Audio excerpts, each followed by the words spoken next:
Top lawmakers on Capitol Hill are locked in a tense back and forth over the nation's debt limit. House Republicans, led by Speaker Kevin McCarthy, had said on Friday afternoon that they were hitting pause on negotiations to raise the nation's borrowing limit. But the White House has confirmed the talks are back on ahead of the upcoming June 1st deadline. CBS News' Nancy Cortez has more in Washington. Ominous sign less than 2 weeks before a possible U.S. default. Just unreasonable. Republican negotiators walking out on talks with White House officials who then departed too. Any progress? House Speaker Kevin McCarthy said the two sides are at an impasse. Yeah, we got a pause. The sticking point is government spending.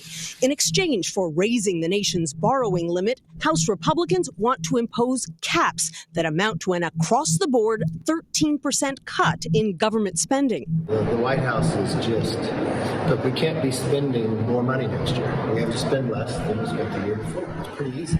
The White House says it is open to some cuts and that an agreement is still possible if both sides recognize that neither side will get everything it wants.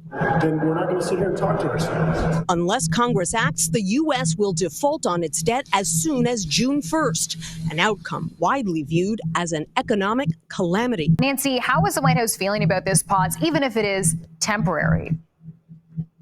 Well, it was interesting today, Chanel. Even as Republicans stormed out of those talks, the White House kind of kept its powder dry, saying as little as possible. Unlike Republicans, they didn't come out swinging and blaming Republicans for the talks breaking up. They simply put out a pretty bland statement saying that an agreement is still possible. It was almost as if they were aware that some of this was theatrics and, sort of the natural give and take of a negotiation rather than a long-term pause in the negotiations. And sure enough, tonight those talks are back on. And a key negotiator that I spoke to a short time ago said that they were preparing for the possibility of a long night and a lot of work this weekend.